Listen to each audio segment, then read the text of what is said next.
മസാല തയ്യാറാക്കാം. പെരിഞ്ജീരകം. ആദ്യം പെരിഞ്ജീരകം ഒന്ന് ചൂടായി വരുമ്പോൾ ഓരോന്നോരോന്ന് വീതം ചേർത്ത് കൊടുക്കാം. ഇത് ചിക്കൻ കറിക്കും ഉരുളക്കിഴങ്ങ് കറിക്കും കടലക്കറിക്കും മസാല ചേർക്കുന്ന എല്ലാ കറികൾക്കും പൊടിച്ചു വെച്ചിരുന്ന ഇതിൽ നിന്ന് കുറേശ്ശെ വീതം ചേർത്ത് കൊടുക്കാം. എപ്പോഴും പൊടിക്കണ്ട.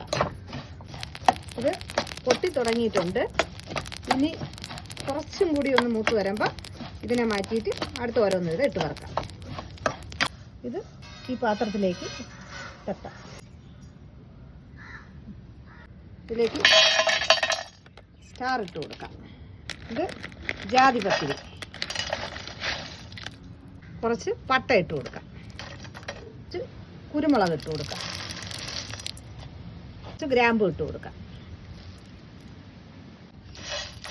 ഇതെല്ലാം കൂടി നന്നായിട്ട് വറുത്തെടുക്കാം. കരിഞ്ഞു പോവാതെ വറുത്തെടുക്കണം. ഇത് നന്നായിട്ട് നല്ല ചൂടായിട്ടുണ്ട്. ഇനി കരിഞ്ഞു പോകും. പിന്നെ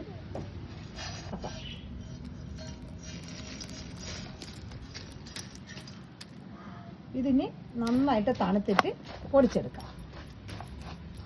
കുറച്ച് ഉലുവയില ഉണക്കിയത് അതും കൂടി ചൂടാക്കി ഇടാം. അപ്പോൾ പ്രഷറിനൊക്കെ നല്ലതാണ്.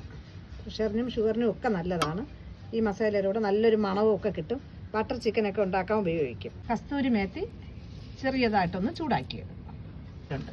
ഇതെല്ലാം കൂടി ഒന്ന് പൊടിച്ചെടുക്കാം.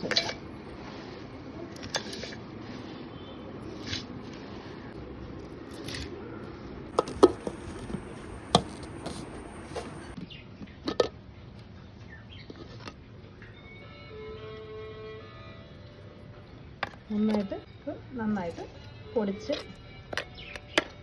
ഇത് എയർ ടൈറ്റഡായിട്ടുള്ളൊരു കണ്ടെയ്നറിൽ അടച്ച് വെച്ചാൽ എല്ലാ കറികൾക്കും കുറച്ച് വീതം ചേർത്ത് കൊടുക്കാം.